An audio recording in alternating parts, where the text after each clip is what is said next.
problems that are on the GED. And data and data analysis is one piece of the GED math portion, but these same skills are used on the other tests as well. So being good at reading charts and graphs and knowing how to work with the data is important for your science and your social studies as well. So these skills are cross-content skills.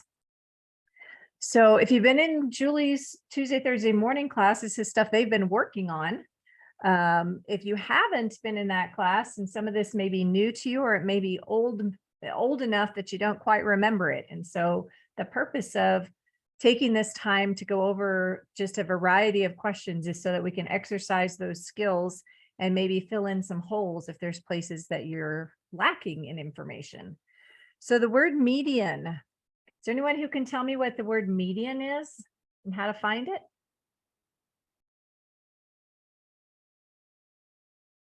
Middle number. Middle number, very nice. And if you look on your formula sheet for the GED, this is something I'd have handy when you're working on problems. The formula sheet, the median is actually on that sheet. Okay, the median is the middle value, and they cover two cases when there's an odd number or even numbers in the data set, and I'll talk about what that means in just a minute. But the simple explanation is exactly right. The simplest explanation is the median is the middle number.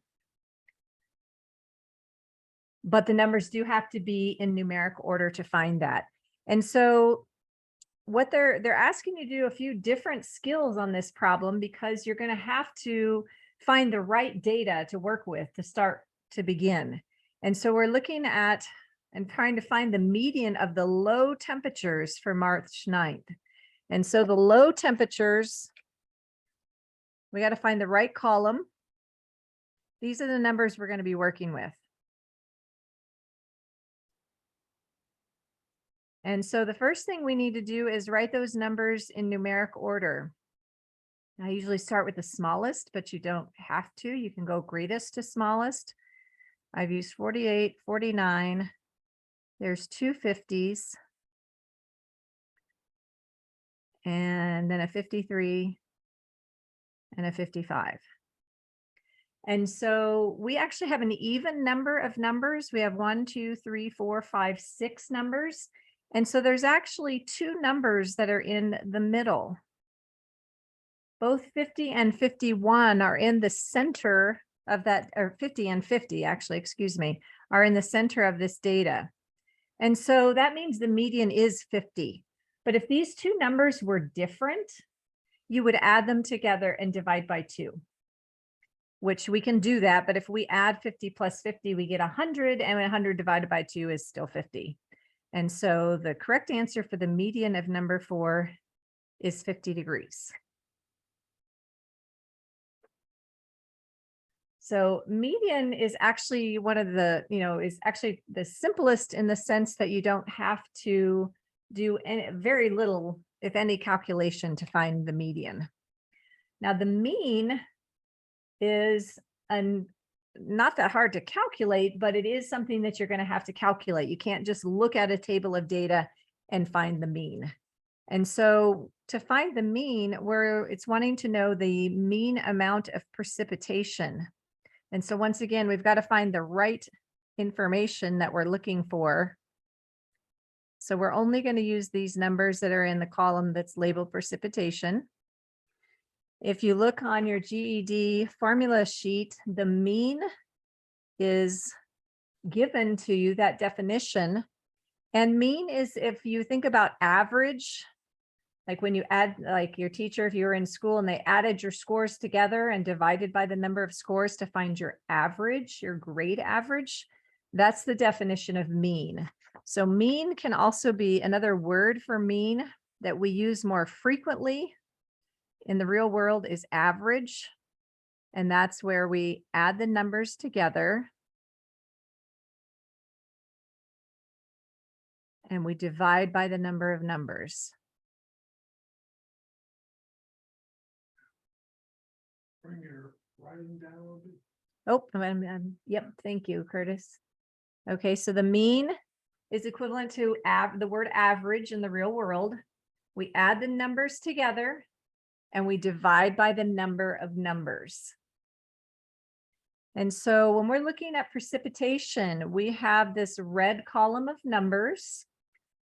And so I'm going to add 0.45 plus 0.63 plus 1.34 plus 3.53 plus 2.57 plus 0.84. I'm going to just take in my calculator, and you don't actually have to write all that out. You could just go straight from the table. So I'm going to add 0.45 plus 0.63 plus 1.34 plus 3.53 plus 2.57 plus 0.84. And it's important to get a total before you divide. So I get a total of 9.36. And if you remember, I have 1, 2, 3, 4, 5, 6 data points. So I take that number, that answer, and I divide by 6. And I get 1.56. If I scooch this back up here so we can see the problem, you'll see that answer C is 1.56.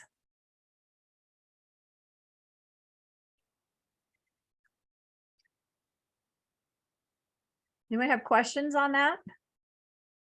Welcome, Danielle. Do you need the jot form or any information from me to get going? Okay, now that we've had a quick review of what median and mean are, I'd like for you to calculate the median high temperature and then calculate the mean high temperature.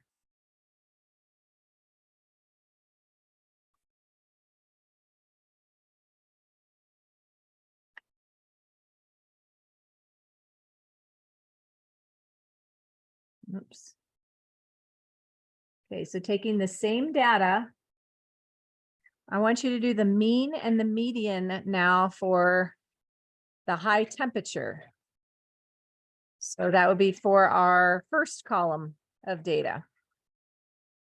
That way, in case you didn't know how to do the first ones, maybe you can take what you just saw and apply it to these problems.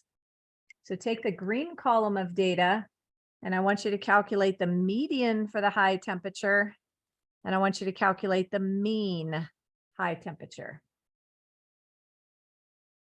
I'll give you a couple minutes to do that, and then we'll go on to number 6.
Okay, can someone tell me what you do to find the median of the high temperatures?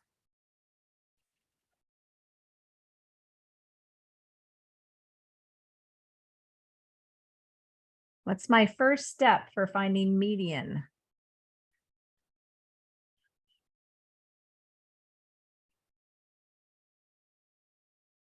I need to put those numbers in order. So if I take the numbers that are here, the lowest one I see is 56.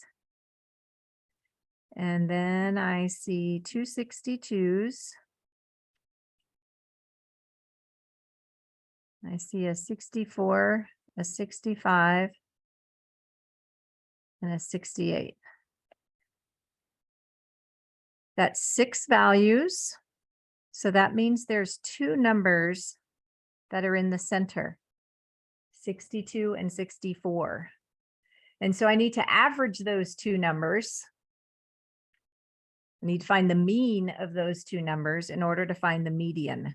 So that means I add 62 plus 64 and I divide by 2. So I get 126 divided by 2 and I get 63, which is the number that's right in between 62 and 64. So the median of the high temperatures would be 63. Okay, questions on finding the median when you've got 2 values in the center?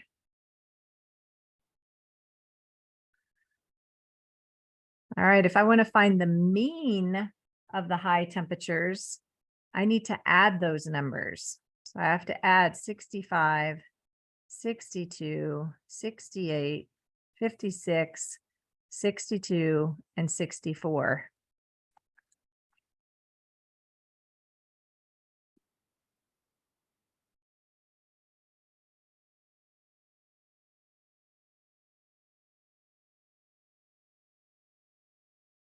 I get 377. And I divide that number by 6.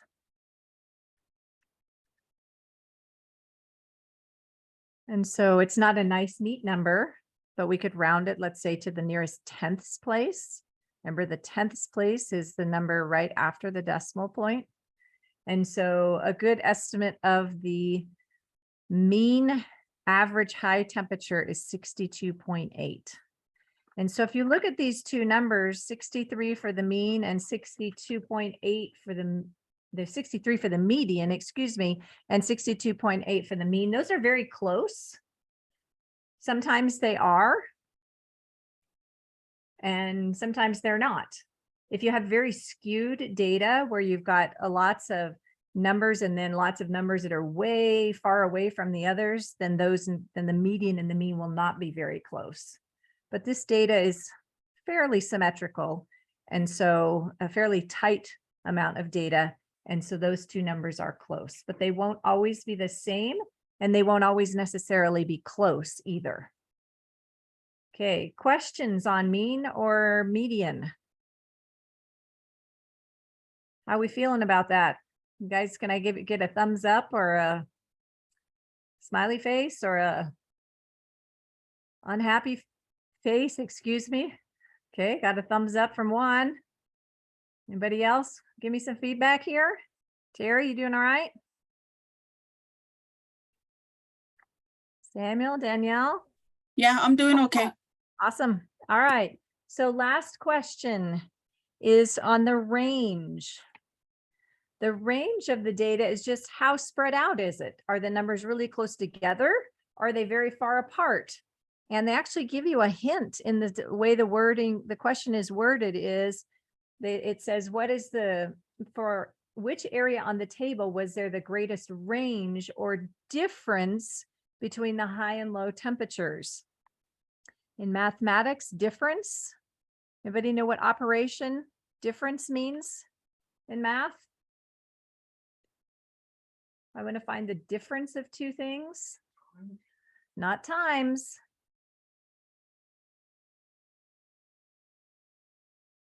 Any other thoughts? Those of you on Zoom? The word difference in math is the operation to subtract. Okay, so they're actually giving you a hint of what range means. The range is the difference between the highest value and the lowest value. So that means we subtract the high and the low. And so it's wanting to know for which area on the table was there the greatest difference between the high and low areas or high and low temperatures. So we don't have to calculate it for every single location because we're only given 4 choices. So if we look at Ventura, Ventura had a high of 62 and a low of 49. And so the range of the temperature on the high and low on March 9th, we simply take 62 and we subtract 49. And we get, I'm going to put it right here. I'm going to put this as range right here in blue. Okay, so Ventura had a range of 13. If I look at East Village in the table, they had a high of 56 and a low of 48. So if I take 56 minus 48, I get 8 degrees. There was only an 8-degree difference between the high and low temperatures in East Village on March 9th. If I go to Woodland Hills, the high was 68, the low was 50. So there was an 18-degree difference between the high and the low on that day because 68 minus 50 is 18. And then finally, it wants us to take a look at downtown. High of 65, low of 53. We have a range of 12. So basically, this is asking in what location was there the greatest span of temperatures during the day? Ventura saw a 13-degree change in temperature from the low to the high. East Village 8, Woodland Hills 18, and downtown 12. And so we're looking for the greatest range. So we're looking for the largest, and that would be Woodland Hills. Okay, so range, very easy to calculate. You just subtract the high value minus the low value. Okay. So again, this content is important not only for the math test, but also the science and the social studies. You'll be looking at tables, interpreting data, and you could be asked for the range, the median, the mean. You could be asked that on those questions, on those tests as well. And so a good skill to have. The other word that measure of central tendency that Julie had talked with the other class about was the mode. Anybody know what the mode is? Terry, you're in that morning class, aren't you? Yeah. You remember what the mode is? Hold on, give me a second.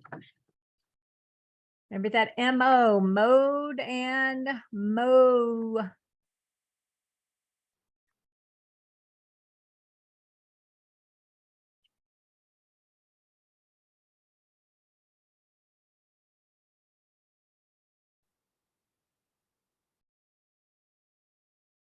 Trying to look for my notes. Okay. It's the number that appears the most. So there's no calculating involved. You just look and say, oh, which number shows up the most number of times? So I've kind of written all over my chart, but if we look at the high temperature. The mode is the number that occurs most often in the data. Yep, most. And remember, MO for mode corresponds to MO for most. And so if we look at the high temperatures, we have 65, 62, 68, 56, 62, and 64. So which high temperature is the mode? Which one appears the most in the high temperatures? 68. I see 68 only once. Is there a number that appears more than once?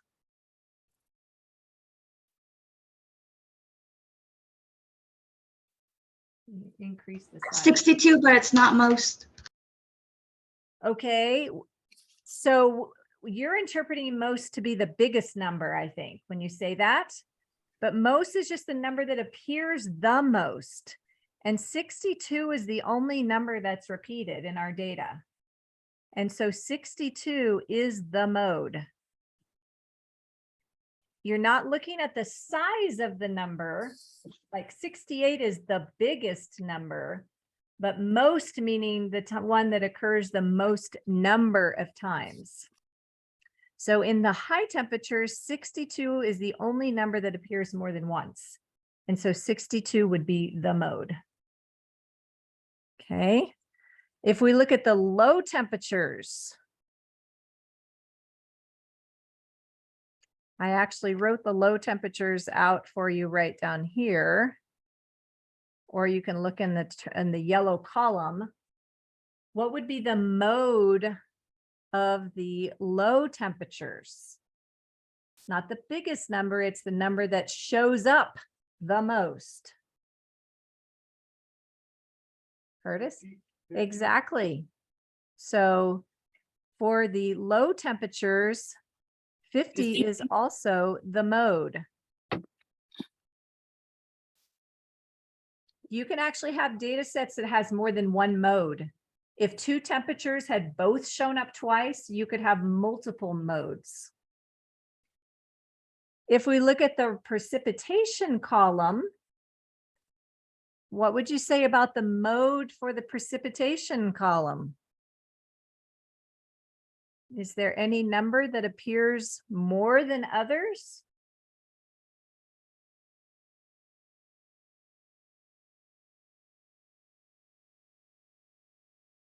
Or are they all different? All different. Curtis says they are all different. And when you have a data set where there's no number that appears more than the others, there is no mode. Okay, so mode takes no calculation. That's one way it's different than the others. You don't have to do anything to the data. You just look at the data. No ordering numbers, no calculations. The second thing about the mode is you can have more than one mode. There's only one median, there's one average or one mean, but you can have multiple modes. The other thing that makes mode different is you can have no mode. You can always find the median. You can always find the mean, but you can have a situation where there is no mode. So the mode is kind of a little different than the others, but it's actually pretty easy. Like if you get a question about mode on the GED, you don't want to miss it because it's an easy question as long as you understand what mode means. Now on your formula sheet for the GED, they do not give you anything about mode. Okay, they give you information about mean, they give you information about median, they don't give you range, and they don't give you mode. I would say that median and mean and range are going to be more commonly found on questions than the mode. But if you get the mode, don't miss it because it's really easy. All right, questions about mean, median, mode. So no more than like 0. Well, you still wouldn't put 0. That's a good question. Curtis said, if there's no mode, do you put 0? And you would not put 0 because then you're saying the mode is 0. You would put, if there is no mode, there should be an answer choice that says no mode or something to that effect. There should not be a number there. Great question. Anyone else with questions? Okay, now remember the purpose of this is not to stress you out. If this was new stuff for you or stuff you were struggling to remember, the purpose of this was not to stress you out. It's just to exercise some muscles. And if it's stuff that you knew at one point, and maybe this is a refresher, if it's brand new to you, well, that you may have not gotten everything you need yet, but we'll cycle back around to stuff like this as well. Okay. Our focus right now on this particular class is geometry. And so we're going to move from that warm up into our geometry packet. And on Monday, I asked you if you had the time to take a look at these questions. I'm going to show you the whole page. So if you're trying to find out what it looks like, next time I make a packet, I think I'm going to number the pages so that it's easier for me to show you where we're at. But the top of the page that we're on has the questions 43, 44, and 45 that we've already done. And we were down at the very bottom of that page. And I asked you by Wednesday if you could see what you could get done on 15 through 20, indicating you didn't have to do all of them. But I want to start here because this will be a good place to kind of review where we've been. Oops, it's back on the page here. Okay, this particular set of problems did not give you a picture. And so we sketched a picture before we left, but I'm going to go ahead and draw another one so that it's right where we're working. And it says that two lines intersect. Done. Eat it. Down, Justin. I'm done. It says two lines intersect so that angles 1 and 3 are vertical angles. And we talked about the fact that when two lines cross, the vertical angles are angles that are across from each other. And then it says angles 1 and 2 form a linear pair. And remember, a linear pair are two angles that together make a straight line or a straight angle. And then we're going to fill in angle 4 for the other measure. Now, keep in mind, since I drew this picture myself, we might end up with an answer like angle 1 is 150, even though it doesn't look like it is in my picture, because we don't know what the relative sizes are. And so for number 15, it says that the measure of angle 4 is 34 degrees.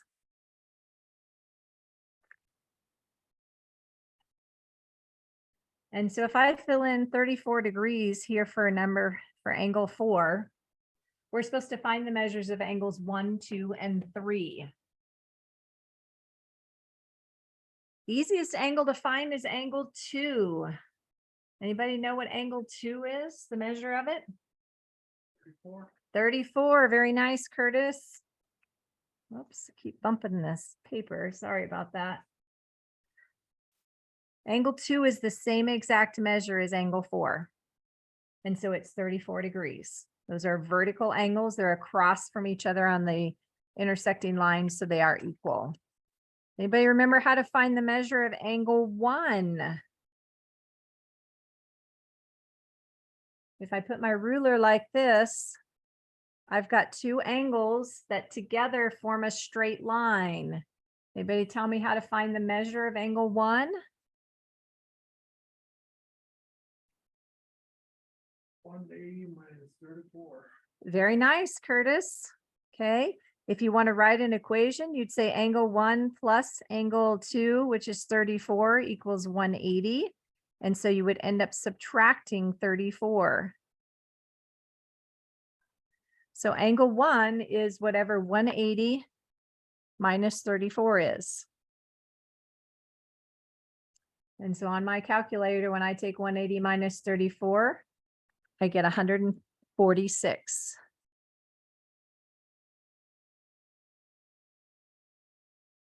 Okay. If we know the measure of angle 1 is 146, then what's the measure of angle 3? They're the same? They're very nice. They're the same. So it's 146 degrees. Good job. Okay. So that's number 15. Number 16.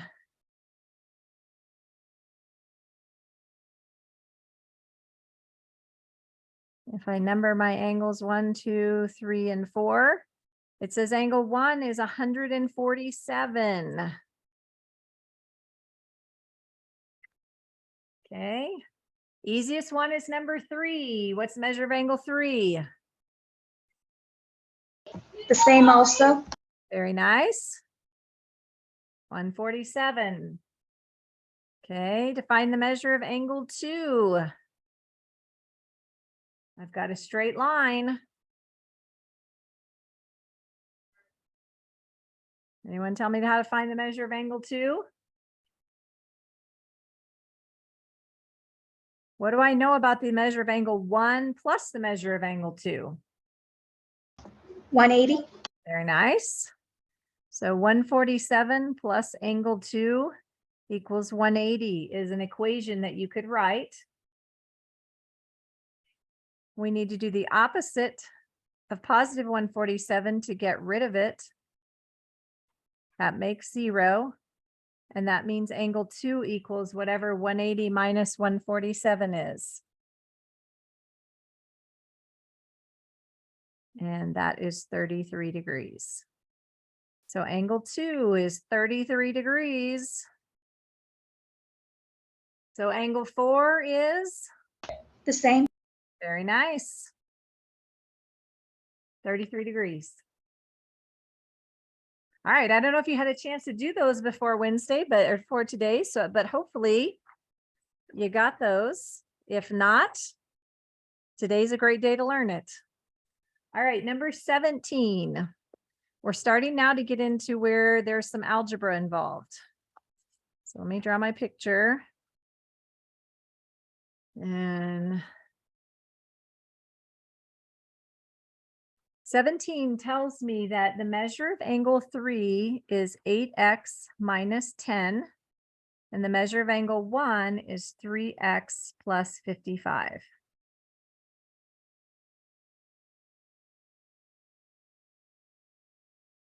So the question is, what's the relationship between angle 1 and angle 3? Add X, I guess. Well, we got to write an equation first, Curtis. What's the relationship? What can you say about angle 1 and angle 3? What do we know about them? Do they add to 180? Do they add to 90? Are they the same? Same. They're the same.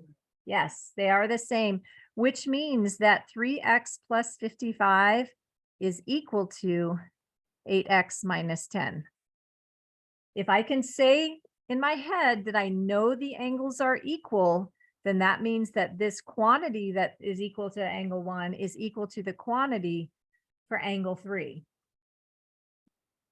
Now, Curtis, we can decide how to solve it. We don't want to just start adding things together because these are on 8x and 3x are on different sides of the equation. And so we actually have to start taking x's off the equation. I want to remove the x's that are on the left-hand side. And if I take 3x away from the left-hand side, I have to take 3x away from the right-hand side. Remember, in algebra, you can do anything basically you want to the equation as long as you do the same thing to both sides. 3x minus 3x is 0. So it's gone. 55 comes down. 8x minus 3x is 5x, and I bring the minus 10 down. Okay, so now I have an equation. I need to get rid of the 5, and I need to get rid of the 10. To get rid of this 5, I would divide, and it's always best to leave division till the end. And the reason is if you divide before the end, you will often create lots of fractions, and nobody likes fractions. So if we can move this minus 10 first, we can divide at the very last step. The inverse operation of minus 10 is plus 10. Do we keep the X? Yep, the 5x is going to come down. Does that answer your question? Yeah. Okay. And the minus 10 and plus 10 cancels out and makes 0.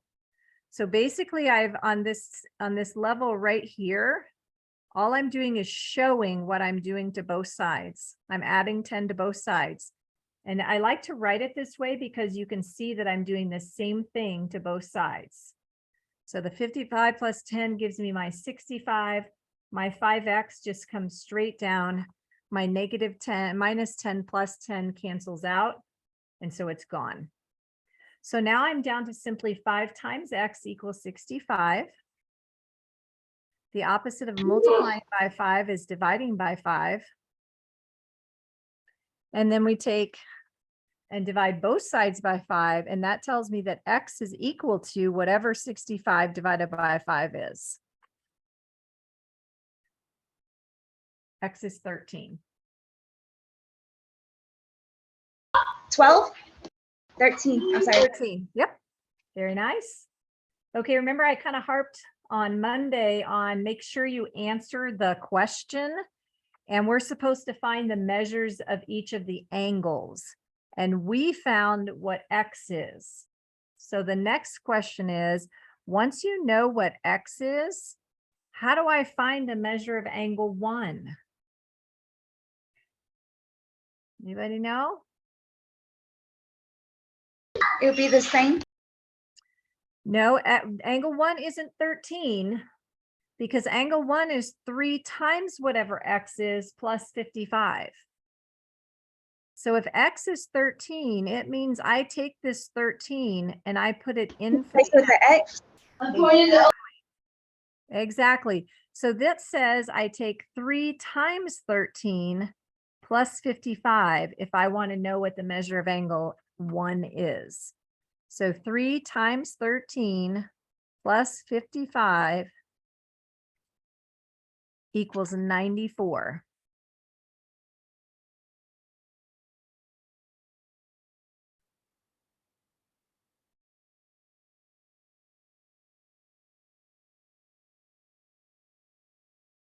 So you can see that to find the very first angle, we had a bit of work to do. The first thing we had to do was we had to ask the question, what's the relationship between these two angles? We said they were equal, and so we could write that equation claiming that they were equal. We had to solve that equation to come up with what X equals. And then we had to use X and put it back into that 3x plus 55 to find out the measure of angle 1. So a bit more work. So we've done the hardest part of this problem. Once we know what angle 1 is, what's angle 3?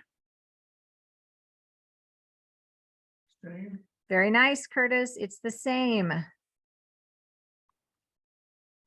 If you wanted to, you could put 13 up here in for X again and calculate it, but you don't have to. You can take the easy way out. If 1 is 94, then angle 3 is 94. Okay. So now, how do we find the measure of angle 1?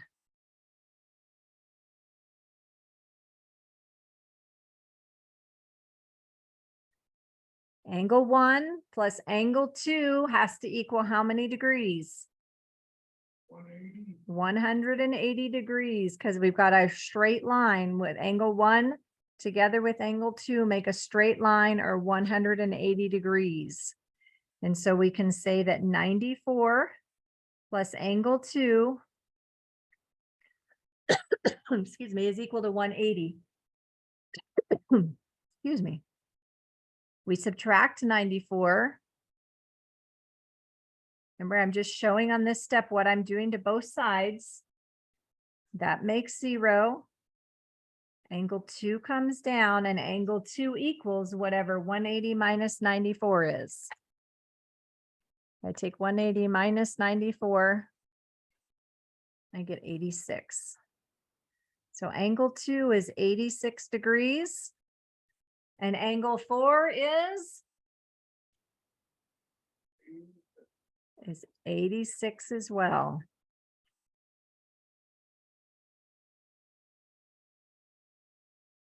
All right, how are we feeling about these kind of problems?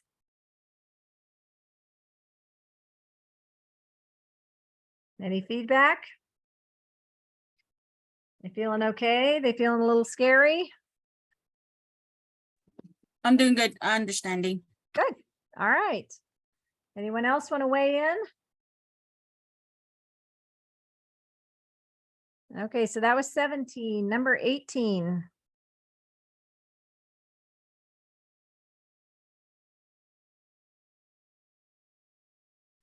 Tells us angle 4 is negative 2x plus 18, and angle 2 is 4x plus 42. What do we know about angle 2 and angle 4?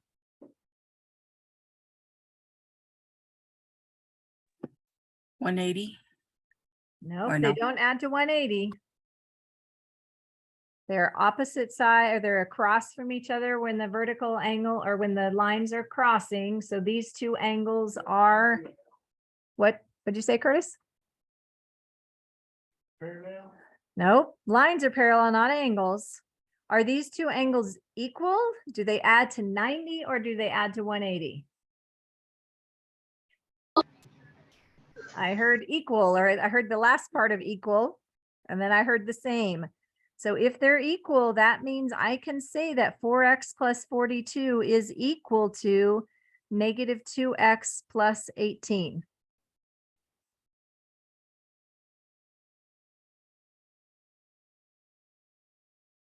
Okay, so first step is figuring out relationship between the angles, writing the equation. I have x's on both sides of the equation. And so I need to get them moved so that when I'm done, I have x's all on the same side of the equation. On Monday, I told you it's almost always easier to move the smaller number because you'll end up with positive x's, and everybody likes positives better than negatives. So if I take negative 2 as the smallest number of x's and the opposite of negative 2x, the inverse operation is positive 2x. So remember, this line is showing you what I'm doing to the both sides. And now I'm going to go down the columns. 4x plus 2x is 6x. 42 comes down. Negative 2x plus 2x makes 0. And 18 has to come down.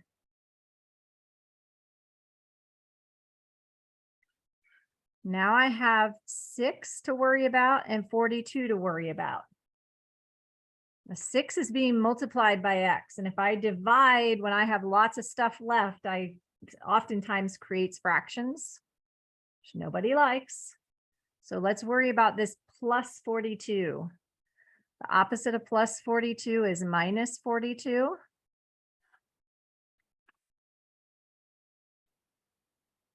And so that makes 0. 6x equals 18 minus 42 is negative 24. If I divide by 6, because 6 divided by 6 will cancel out and give me 1x.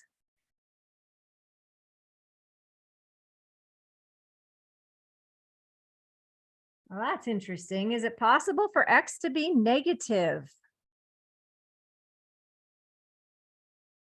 We haven't seen that yet. Is that possible, or have I Couldn't they be both? What's that? Couldn't it be both? You mean are you saying it's possible for it to be negative, or do you think I should just change it to positive? I'm asking, could it be both, like negative and positive? In this case, it can't be negative and positive because a negative 24 divided by a positive 6 is a negative 4, not a positive 4. If you have a x that's squared, like if you have x squared equals 25, when you have your variable with an exponent, then you can get multiple answers for x. But when you're dealing with just a single x value or x, it's equal to a single value. So let's see what happens when we plug this negative 4. Remember, we got to come back here and plug it in for x to find the angle measure. We have to have a positive angle measure. Oh, okay, you can't that. Curtis recognizes that when we take -2 times -4 and we add 18, -2 times -4 is +8. And 8 plus 18 is positive 26 degrees. So we can actually have a negative x value that still creates a positive angle value, because we're not going to do any discussion of negative angle values.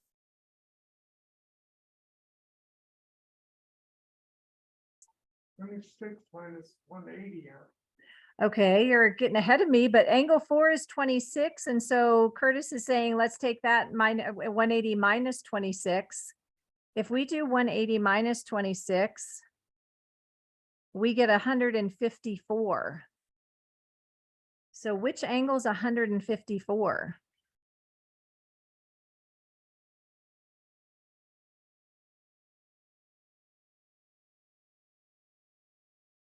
Anybody following his logic? Let's backtrack a little, Curtis. If angle 4 is 26, how much is angle 2? 26. That's 26 also. And then if we want to find angle 1 and angle 2 have to equal 180. 180. So you're right. We are going to ultimately end up subtracting 180 because angle 1 plus 26 equals 180. And if we do the opposite of plus 26, we subtract 26. And 180 minus 26 was 154 degrees. So angle 1 is 154 degrees and angle 3 is 154 degrees. We feeling okay with that or questions?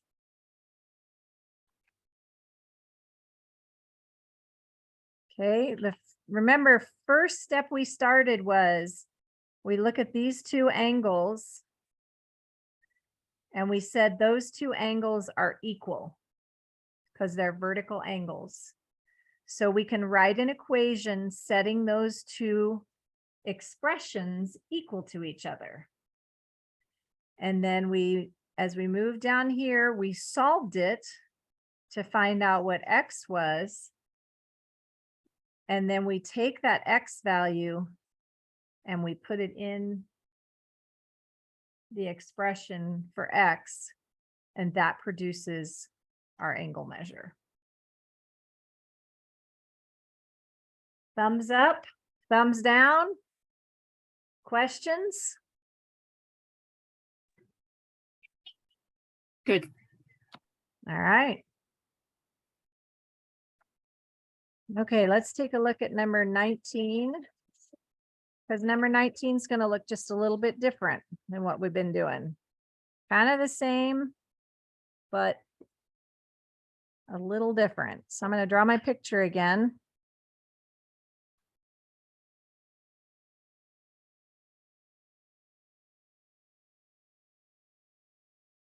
Okay, number 19 says angle 1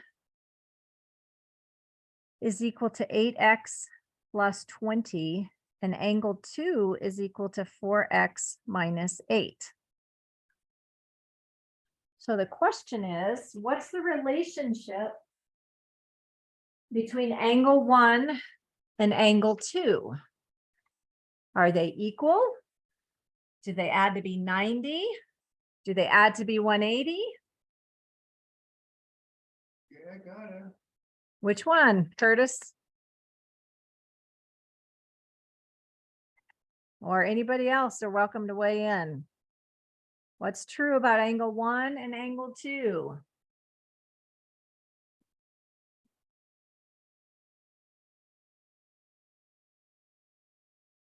You gotta multiply the x, I guess. Well, let's write an equation before we first start solving it. Any thoughts? Are the two angles equal?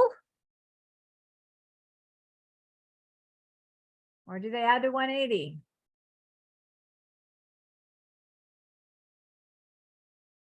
Someone take a risk.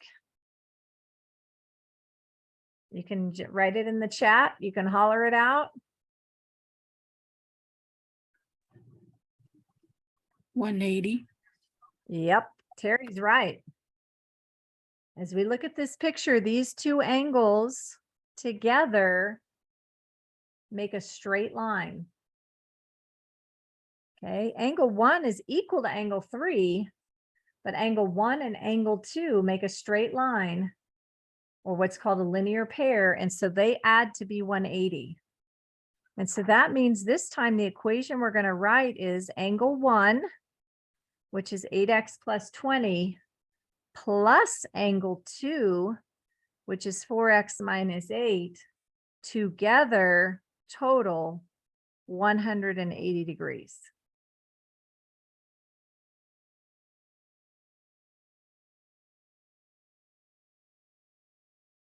So basically, I'm adding angle 1 plus angle 2 to get 180. Angle 1 is 8x plus 20. That's this portion. And angle 2 is 4x minus 8. And I'm going to add them together, and I should get 180. Okay, so this time, this is some good algebra review, because sometimes we study like algebra all by itself and then geometry all by itself, but the GED is going to ask you to put those concepts together. So we started with a geometry problem, and now we have an algebra problem. And this time our 8x and our 4x are on the same side of the equal sign. And so we just add them together. This is 8 apples plus $20 bills plus 4 apples minus $8 bills is equal to 180. 8x plus 4x is 12x, because 8 apples plus 4 apples is 12 apples. And then I can combine 20 minus 8. 20 minus 8 is also 12. And it's positive because the 20 is positive and it's bigger than the minus 8. And together those equal 180 degrees.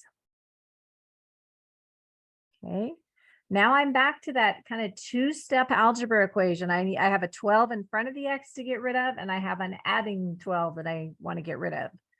Again, always work with that plus and minus first. The opposite of plus 12 is minus 12. So these two things that are in balance, I'm just going to grab 12 off of each side, and they still stay in balance because I did the same thing to both sides. 12 minus 12 is 0. And so all that's left on that left-hand side is 12x. And 180 minus 12 is 168. So now I have 12 times my number that I'm looking for is equal to 168. The opposite of multiplication is division. 12 divided by 12 is 1. So there's understood to be a 1 in front of that x.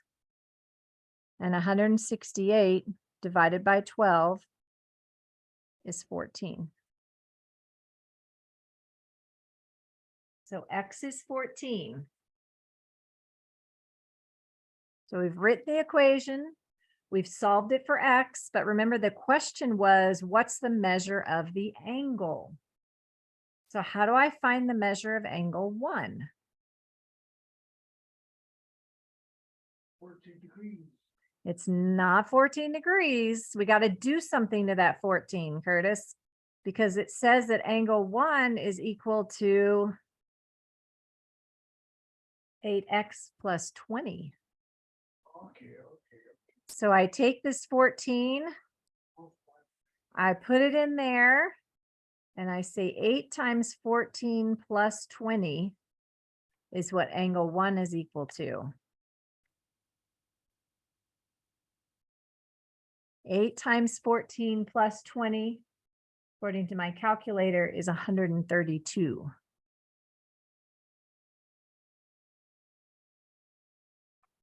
So that means that angle 1 is 132 degrees.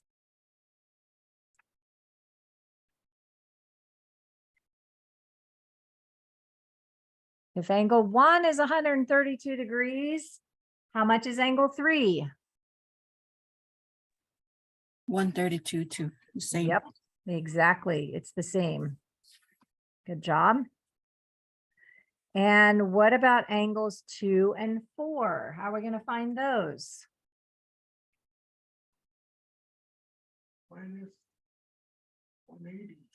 You would work with that 180 degrees, right? Because remember, angle 1 plus angle 2 equals 180 degrees. So if angle 1 is 132 plus angle 2, together they have to be 180 degrees. We subtract 132. That makes 0. Angle 2 equals 180 minus 132. And so angle 2, even though it doesn't look like it in the way I drew the picture, angle 2 is 48. And that means angle 4 is also 48.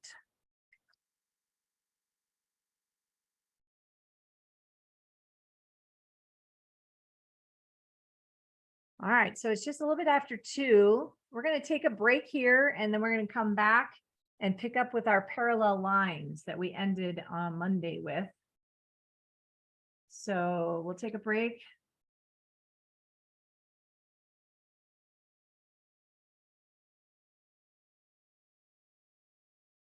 So, I have to go help with new student orientation at 2:15, but unfortunately I still don't have any students here, so Okay. it's too detrimental. But I'll leave it open and on, and so. Okay, sounds good. Those of you on Zoom, let's take a 10-minute break.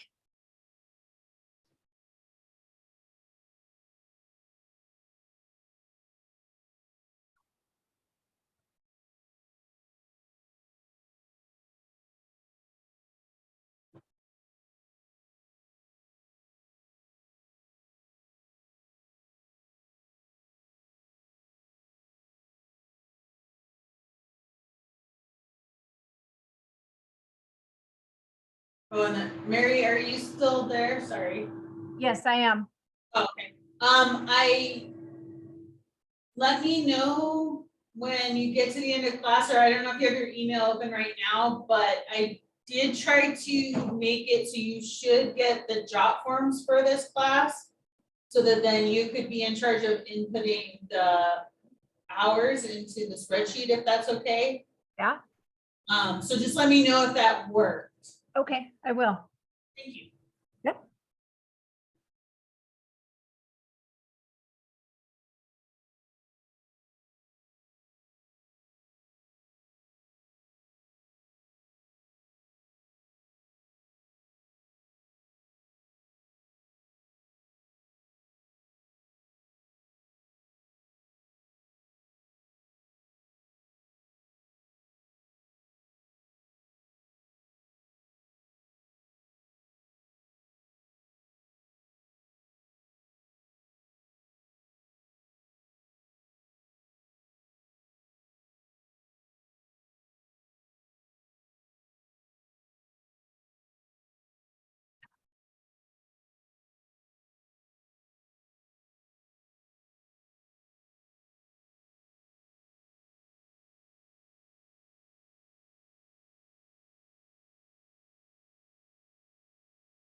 But I'm getting around.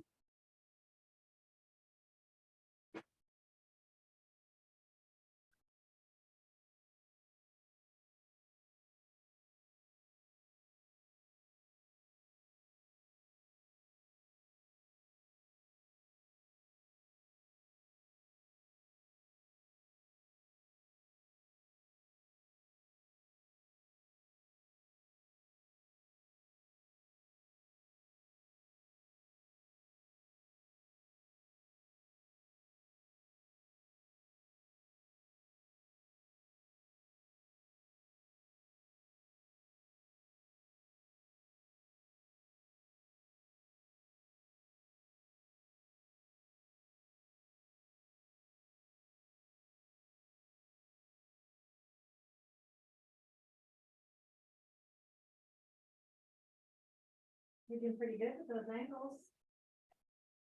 Yeah, one thing about that is,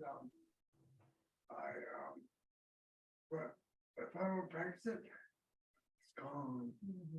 So you like, I know algebra, whatever, but after a while, like, you practice it, it'll be gone.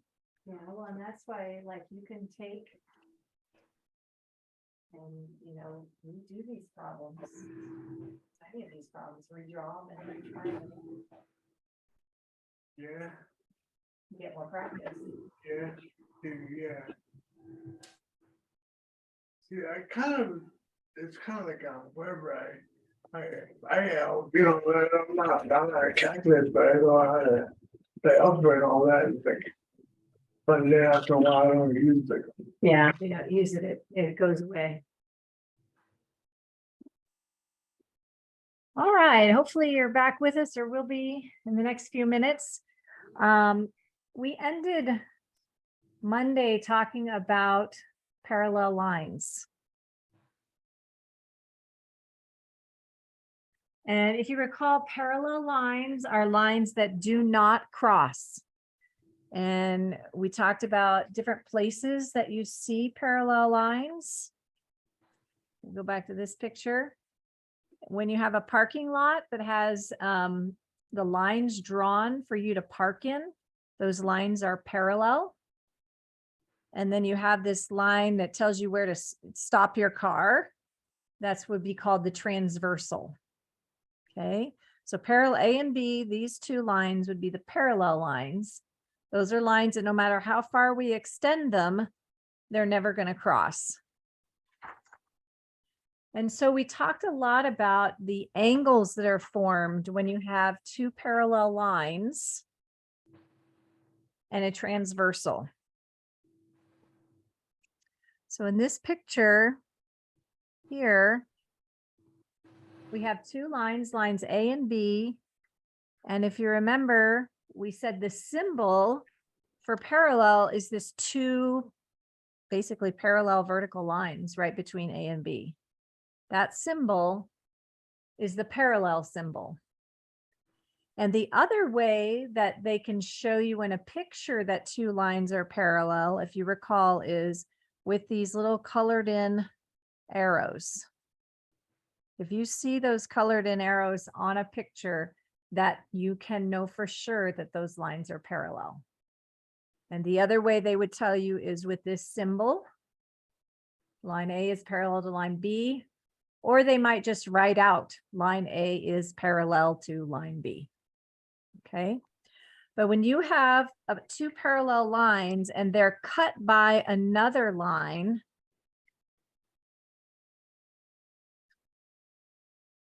this line that I'm just going over in green, that line, it's called a transversal. And the name of that line is probably not that important for you to remember. Parallel is definitely important for you to remember and know what it is, but transversal, you're just going to see this picture potentially.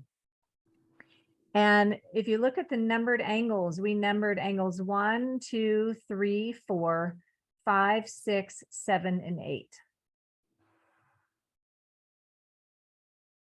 We talked about the fact that if you look just at this portion of the picture, A and the transversal, that's the picture we've been looking at during this class period, where you have 1 and 2 form a straight angle, 1 and 4 are vertical angles, 2 and 3 are vertical angles. And so all we've done is added another line to our picture, and we've created 2 sets of those 4 angles. So we have angles 1 through 4 up here. We have angles 5 through 8 down here. And we talked about the fact that, for example, if we start with angle 1 is 120 degrees, we said we could fill in, we know that angle 4 is 120 because it's across from it. And angles 1 and 2 have to equal 180. So that means angle 2 is 60, which means angle 3 is 60. And we said if math behaved itself for once, then all the acute angles in this picture, angles 2, 3, 6, and 7, if math behaved itself, all those angles would be the same degrees of 60. And for once, math did behave itself, and all the acute angles, the 4 acute angles in this picture are all the same degrees of 60. And likewise, all of the obtuse or larger angles, angles 1, 4, 5, and 8, are all the same, 120 degrees. And this only works if we know for sure the lines are parallel. So if you just have 2 random lines cut by another random line, these relationships do not hold. But if the lines are parallel, it creates a situation where there's 8 angles, 4 of the angles are one measure, and 4 of the angles are the other measure. And those 2 measures will always add to 180. Okay, we talked about that those angles have some angle pairs have some names, and those really, the names of them are really not that important for you to know. If you are bound and determined to know vocabulary, then you can take a look at the first sheet of where we started looking at parallel lines, and it told you the angle pair names. But the important thing is you have 8 angles, 4 of them are acute, meaning they're small angles, less than 90. They are all equal. The 4 larger angles are all the same, and the small angle plus the large angle has to equal 180. Okay, so we looked at these 2 examples here. We ended up with a 50-degree acute angle, and so all the acute angles were 50. All the obtuse angles are 130 because 130 plus 50 equals 180. And then I just shared with you this particular case that if the lines are perpendicular, if the transversal is perpendicular to the parallel lines, and remember perpendicular are lines that cross at 90 degrees. You'll see often this little corner written in the angle. And remember, anytime you see that symbol, that means 90 degrees.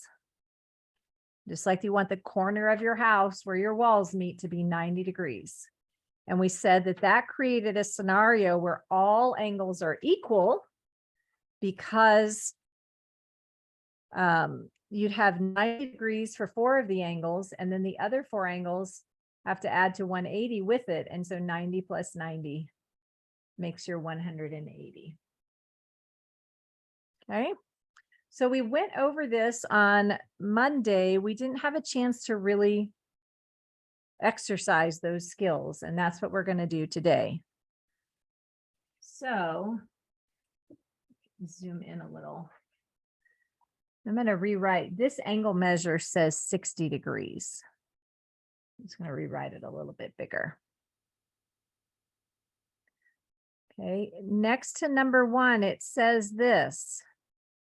Remember, that means A is parallel to B. That's what that symbol means. Here's my line A, here's my line B. They're parallel. So I could make these little arrowheads on them if I wanted to show that they're parallel.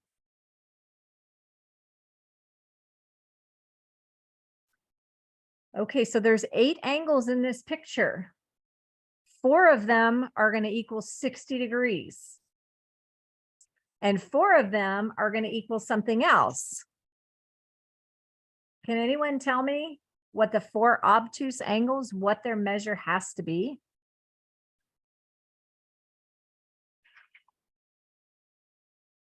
The same? All the acute angles will be the same. Okay, you're right about that. Like this is 60, this is 60, and this is 60. So all the acute angles are the same. What about the obtuse angles, the big angles? How do we figure out how much those are? Do the same thing, like divide by 180, I think it was. Okay, Just we're going to 60. use 180, and we're going to end up not dividing, but we're going to end up subtracting. And let me just call this angle 1 right here. Because angle 1 plus the 60-degree angle, do you see how that makes a straight line? So angle 1 plus the 60-degree angle we know has to equal 180. And so you're right. We've got a 180 relationship. We're going to subtract 60 though to find angle 1. 60 minus 60 is 0, which leaves us angle 1 equals whatever 180 minus 60 is, which is 120. So that means this obtuse angle is 120. And what's true about every single obtuse angle in this picture then? The same also? Yep.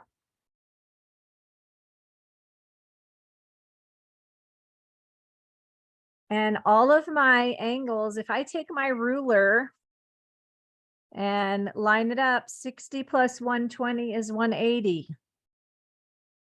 60 plus 120 is 180. Even if you notice these two that are right inside the parallel lines together, they're going to always equal 180. If there's an acute angle and an obtuse angle in this picture, one of them is going to be 60, one of them is going to be 120 because they have to add to 180 all throughout the whole picture. Is that how you could check all your answers if it all equals to 180? Exactly. You can take your ruler, and everywhere you put it, you should get a total of 180.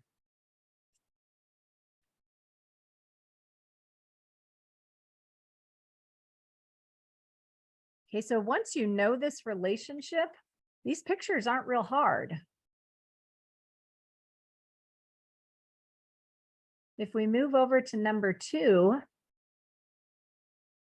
Remember, this says M is parallel to N, which is required for me to be able to say all this that's true about the angles.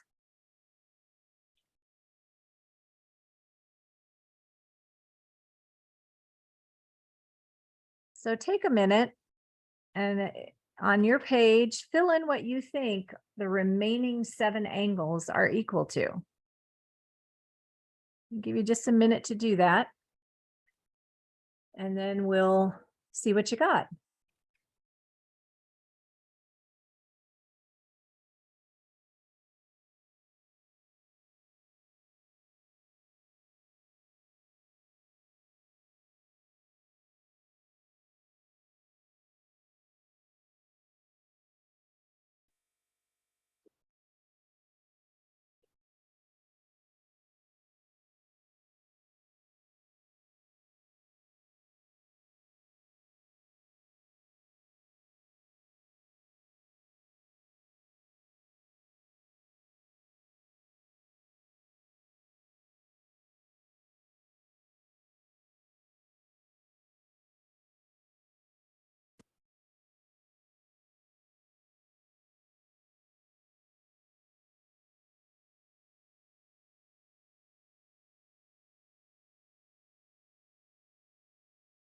I don't know, is that what you meant?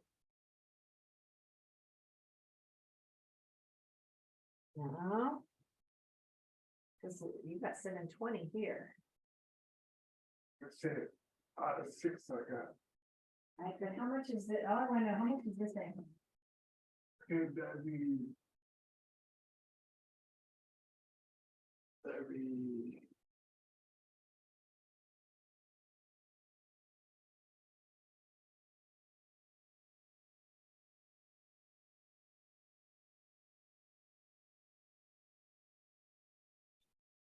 I'll lose it. These two. Okay.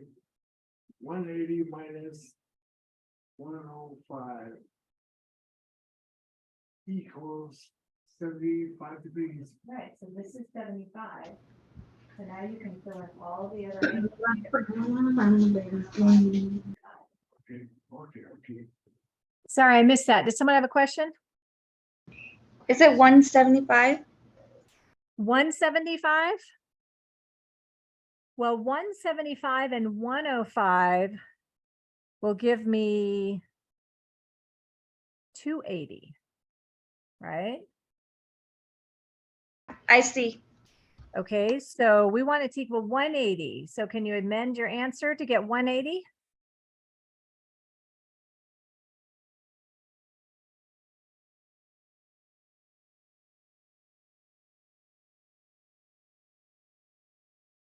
Okay, every angle in this picture is either going to be 105 or another measure.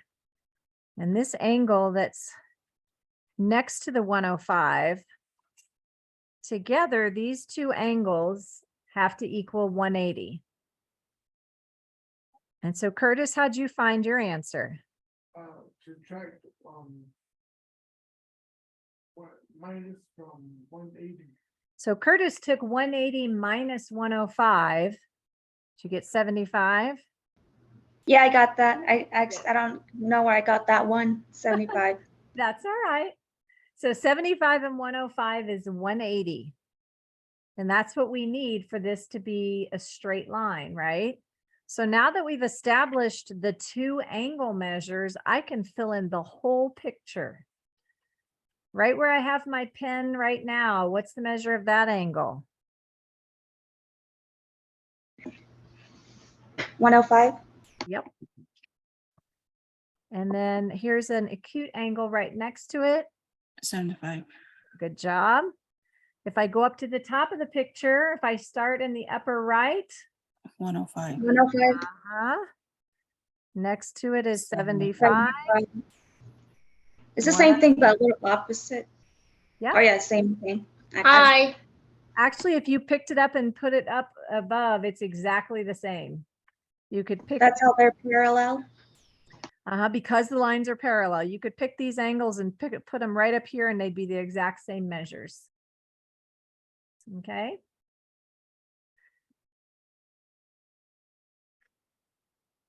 All right, any questions on number 2 or number 1? So when you work with geometry, you start to see numbers that add together to be 180 or numbers that add together to be 90. Those numbers will start kind of being on your head because you use those combinations of numbers all the time. Okay, so number 3, A is parallel to B is what that says. And they've given us a hint because this picture looks different. But the only difference is they didn't extend the transversal this time. They just connected the 2 parallel lines. So I could take and extend this line so that it looks more like the picture we're used to seeing. Okay, that's okay in geometry. You can extend lines. You typically don't add new lines. Occasionally you do, but probably not very often. But you can extend lines if it helps you. And so when I look at parallel lines, I say, okay, I have 1 angle measure. I only need 1 more in order to fill in the whole picture. So I have the acute angle 50. What angle pairs together with 50 in my picture?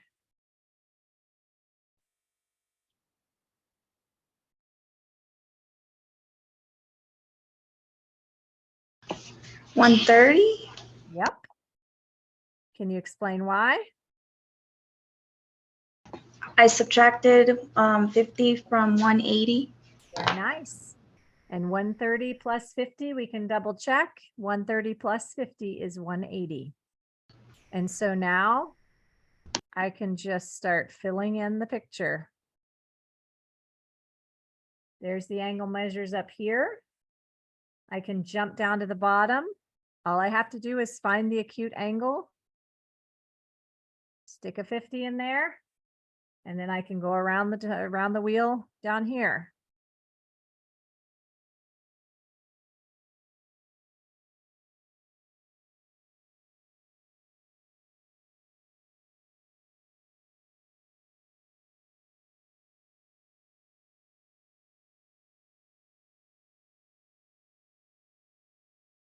Any questions?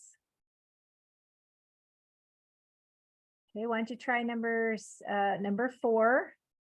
There's a hint. Don't be fooled just because the picture's turned the other way. You still have 2 parallel lines and a transversal.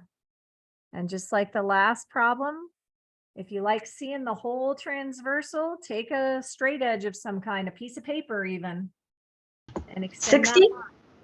Okay, we'd have a 60.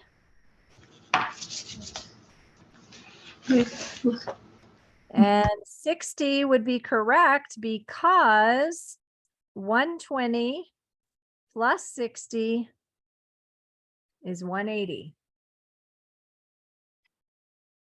So I can fill in the angles here. If I go to line C and find the acute angle, then I can fill in those measures.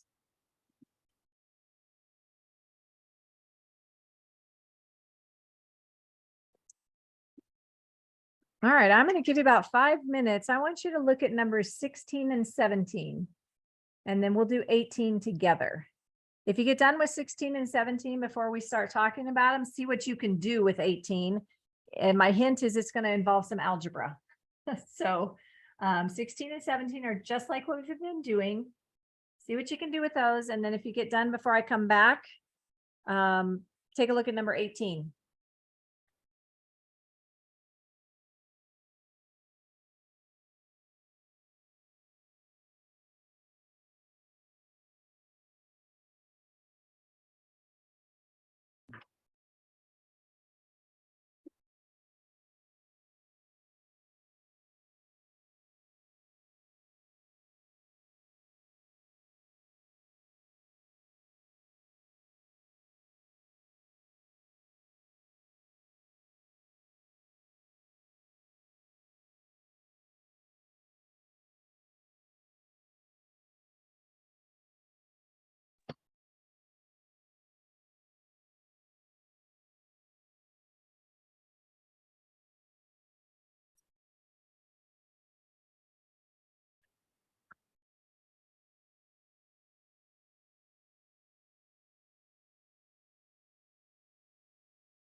Can I see 18?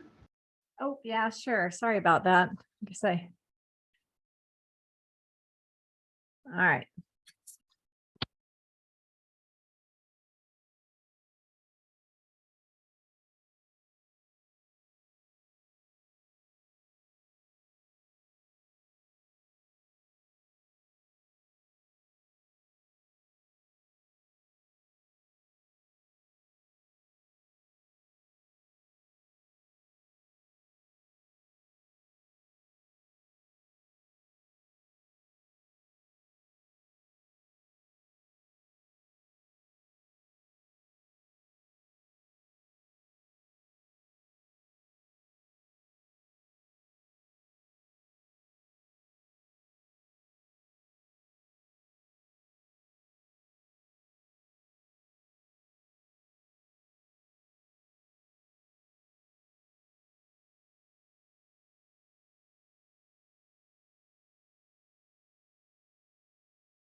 Equal to the added 180.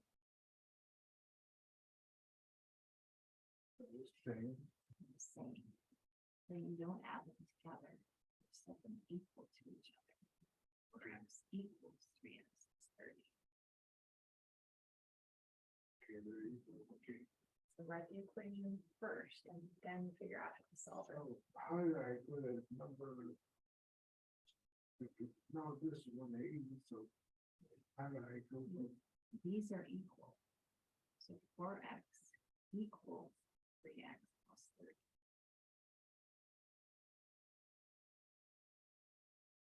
Equals 4x. And a minus? No, you gotta write the equation first. Okay, Now solve the equation. okay.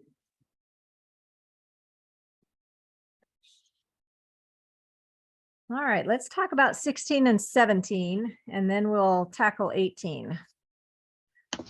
16, I got 33. You got 33 for like angle 2. Yes. Very nice. And then we can fill in the whole picture. Once you've got that information, you have everything you need to finish. Large angles. This is a vertical angle with 147. Angle 4 is a vertical angle with angle 2. And so when we go down here to 5, 6, 7, and 8, the large angle is 147. Small angles are 33. Okay. One thing I want you to notice, because this is the first time we've seen it drawn on the picture. Here's what the little arrowheads look like that I've highlighted in yellow. Those are the symbols that tell you for sure that the lines are parallel. Okay. Because if I just have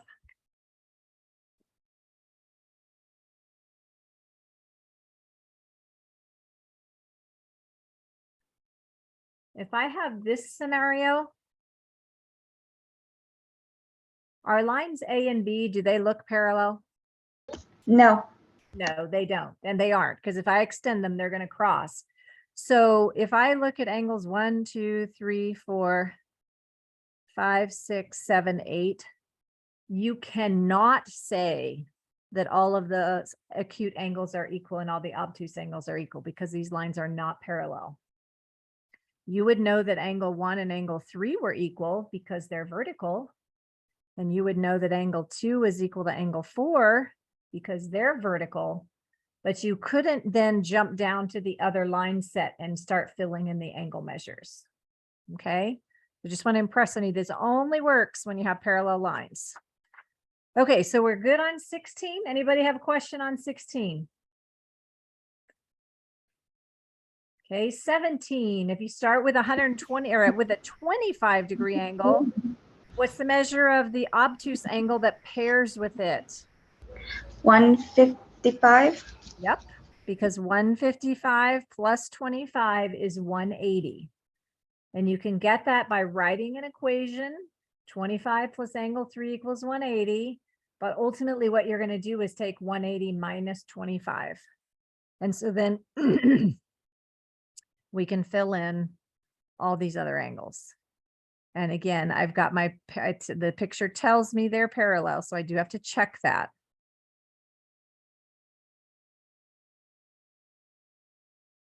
Okay. All right, so 18 is going to combine algebra and geometry. So I stopped right there because I was kind of confused and I wasn't sure. that's okay. Then we got to go back to what we were doing earlier, and we look at the angles. And the first question we ask is, what's the relationship between this angle and this angle? They both have X. They both have X. Parallel. No, lines are parallel, not angles. If I just look right here at these two intersecting lines, are these two angles equal? Do they add to 180? These are just like the problems we were doing before. What is true about these two angles? Put together, it does add 180. No, that isn't necessarily true. When you have two lines that intersect, the angles that are opposite of each other, they are called vertical angles and they are equal. So this angle that's marked 4x, it's an obtuse angle, just like this other angle. And remember how we said in our parallel line pictures, all the obtuse angles are equal? And all the acute angles, the small angles, are equal? I have two obtuse angles and they have to be equal.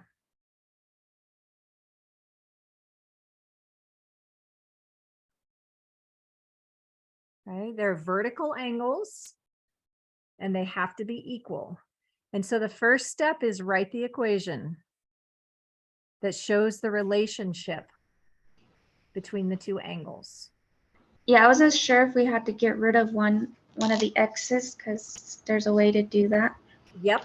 And but the first step, sometimes people start trying to just operate with the variables before they write the equation. So once we write the equation, now we say, okay, we have X's on the left-hand side of the equation and we have X's on the right-hand side of the equation. We got to fix that.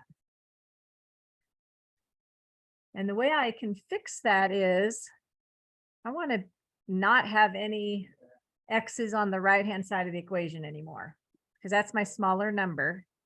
And I can do that if two things are completely, if you think about a two-pan balance, if things are in balance, as long as I remove the same amount from both sides, they remain in balance.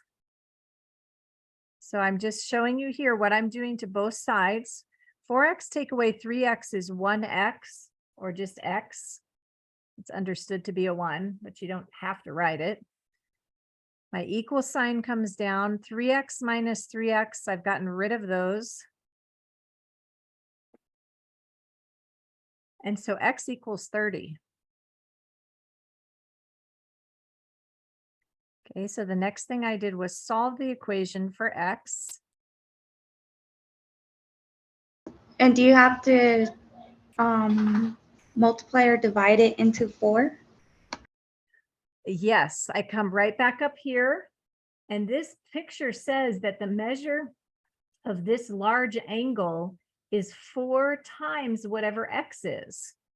Well, we now know what x is, right? So we come all the way over here and we put the x in, put the 30 in for x. And 4 times 30 is 120. Exactly. So that means, excuse me, my obtuse angles are 120.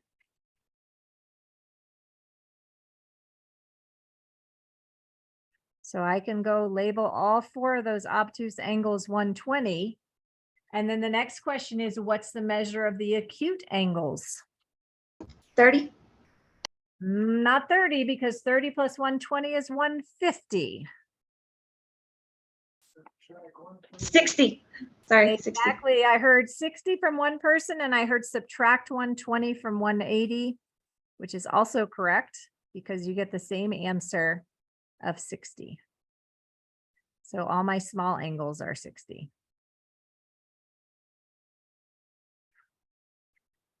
Okay.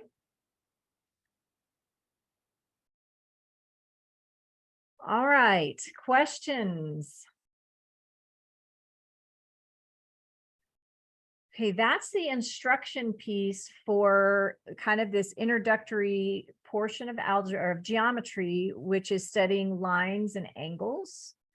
And so what we have after these pages are some review pages. That's kind of just pulling together the things that you learned.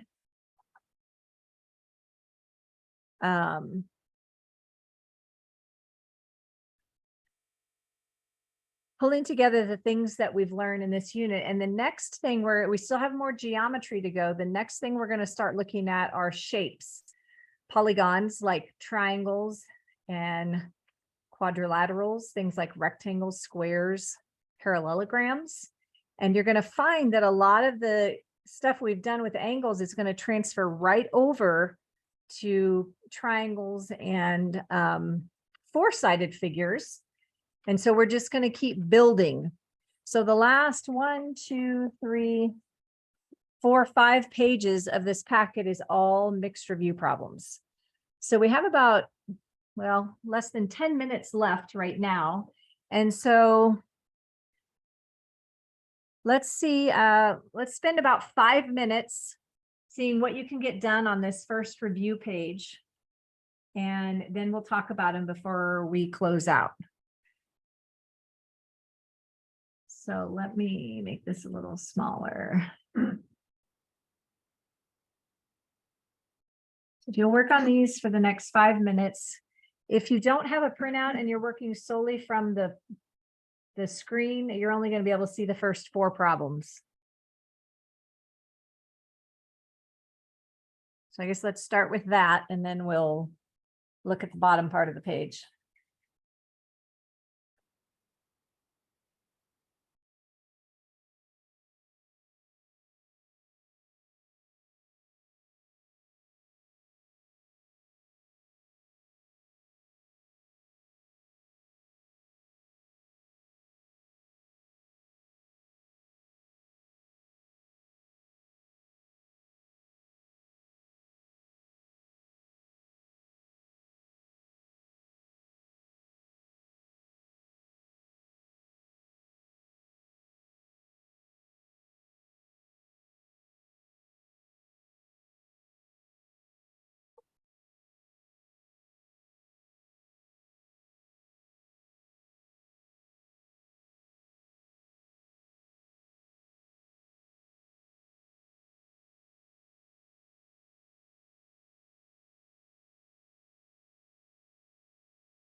I thought you missed number 3, but you did answer it.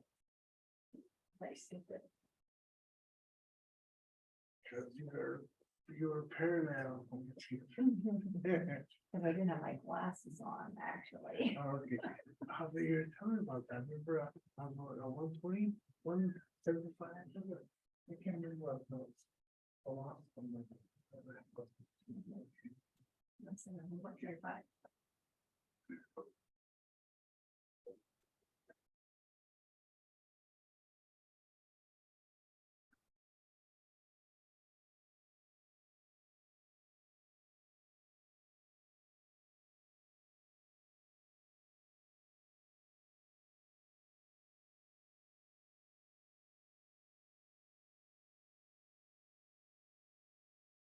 Okay, let's see if we can go through these first 4 together. I'd love to hear some more participation with everybody. So feel free to write in the chat or holler out. I got 3 on A. You got 3 on A. The lines are perpendicular. Very nice. And B is 2, I think. B is 2. Both angles are right. You are correct. So number 1 is just testing some vocabulary. Perpendicular are lines that cross at 90 degrees. And that's what that little square in this corner means.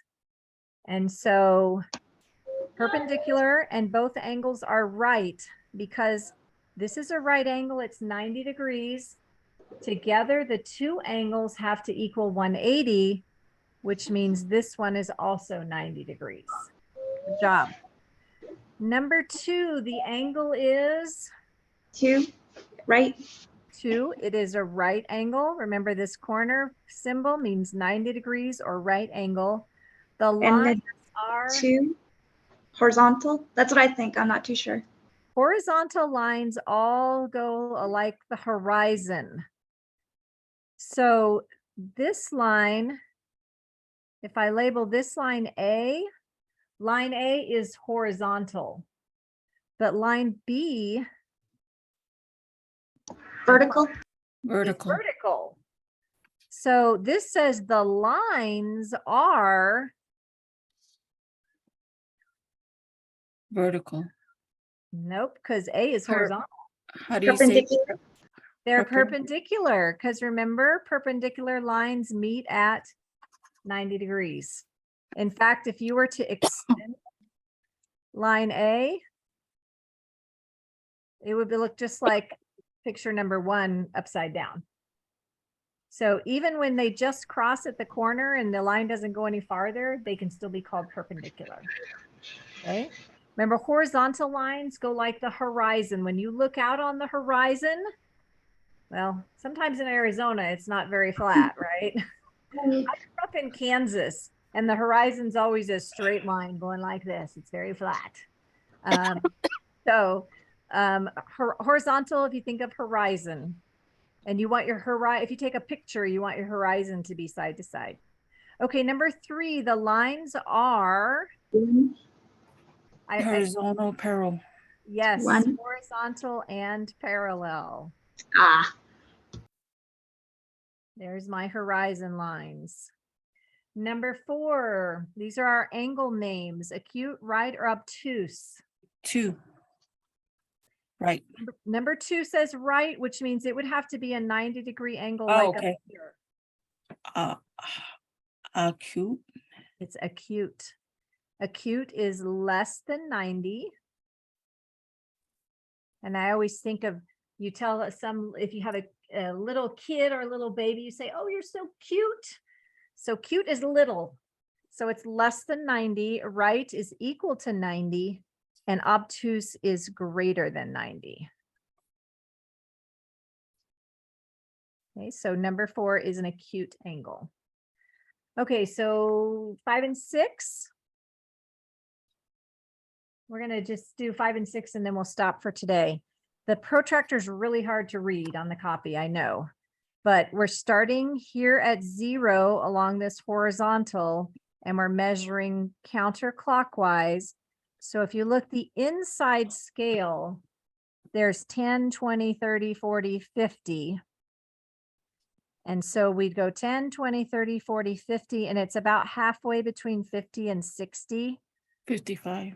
So I would call that about 55. And so is that a acute, right, or obtuse, or straight? acute. It is. It's a cute little angle because it's small. All right, number 6, their horizontal is measuring this time from the left and going clockwise. And so if you can make out these measurements at all, I know they didn't copy very well. The outside scale says I'm starting at 10, 20, 30, 40, 50, so on, all the way past 90. Less than And 90. what did someone say? Less than 90, so it's going to be 50. Well, actually, this angle is bigger than 90 because it starts over here, it goes to 90 and goes Oh, okay. past 90. So instead of the 50, you're going to use the outside scale, the big number. You're going to So- use the 130. It's Yeah. obtuse. Also. And that angle is obtuse. You are correct. Can't Okay. see the numbers. Yeah, I know. Yeah, the numbers are too small. It did not copy well, and I apologize for that. Odds are you're never going to have to read a protractor. But if you do, you should have a better scale to actually read. It is really tough, and I apologize for that. All right, we're going to stop here. And so on Monday, we're going to kind of use for a review day. We've got kind of 5 pages of problems. So we're going to use it. We'll do our warm up of just general GED problems. Then we'll spend the time reviewing. And then if we have some time at the end, we may start triangles and quadrilaterals. But if we don't, we'll start those at the end of next week. Okay. All right. I love geometry. So I hope you're enjoying geometry as much as I do. Sometimes it's a nice break to look at visual things versus just numbers. So hopefully you're enjoying that different topic. And we will see you next week. Thanks for the thumbs up. Hope you have a great day. If anyone needs to ask me something or whatever. Okay, Samuel, yeah, just a minute. Let's see, can I see what you did for the problem 20? Let me find that. Mary, I have a question. I don't know if Julie's there. Does she have, is she gonna be in the, are we gonna do this the same tomorrow? Let's see, Tomorrow? tomorrow for the morning math class. Yeah. I think she's going to continue on the data, the mean, median, on the data? stuff. Yeah, she'll continue on that. I'm working on the geometry on Monday, Wednesday afternoon, and she's working on data and statistics in the Tuesday, Thursday morning class. Okay. All right. Thank you. Yeah, she's going to have class, but that's what she'll be doing. All right, Okay. Samuel, was this the number 20? And actually, I don't think we ever did number 20, Samuel. So I'll get you started. And if you look, it says, let me erase this 34 so we can still use the same picture I have here. Are you wanting to know how to get started on this one?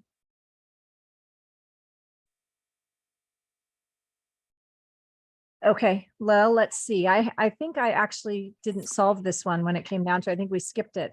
No, we didn't. We skipped it. Okay, so angle 3 and angle 4. If I look at my picture, here's angle 3 and here's angle 4. So the question is, how are those two angles related? Are they equal or do they add to 180?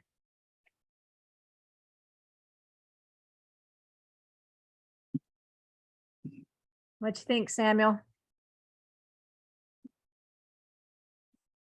They do, they add to 180. So that means that what I have for through angle 3 plus what I have for angle 4 together add to 180. Okay, so now I have 5x and 2x and they're both on the left-hand side of the equation. So I can just add them. And then likewise, I can combine negative 43 minus 10 and I get 33.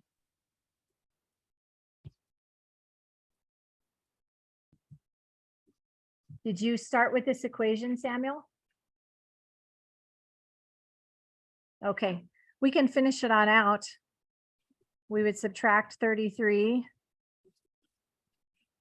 That cancels. 7x equals, if I take 180 minus 33, I get 147.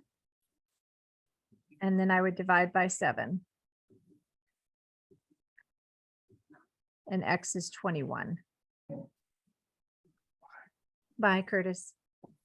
And then remember that that's what x equals, but you have to take that x and you have to put it back up into the equation for what the angle equals. So angle 4 is 2x minus 10. And so I substitute 21 in there. 2 times 21 is 42. And 42 minus 10, angle 4 would be 32 degrees.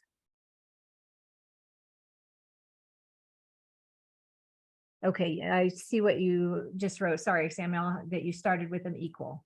And that's asking that very first question, what's the relationship? Are they equal or do they add to 180 is the key to a lot of these problems.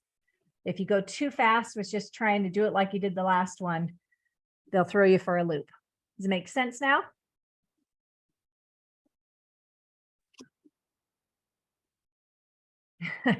That's easy to do, Samuel. And then to find angle, to find angle 3, we take 180 minus the 32. And so our angle 3 is 148. Because 148 plus 32 makes 180. And then vertical angle means angle 1 is 148. Vertical angle means angle 2 is 32. So X equals 21 is the answer. Well, the question is find the measure of each of the unknown angles. So the Oh, the actual angles. answers would be, you'd have 4 answers to this problem. Angle 1 is 148, angle 2 is 32, angle 3 is 148, and angle 4 is 32. But it requires you to find this 21 before you can figure all those out. Okay. That makes sense? Yeah. Awesome. All right, Thank any other you. questions? No. All right. Sure thing. See you on Monday, both of you. Thank you. All right, bye. Bye.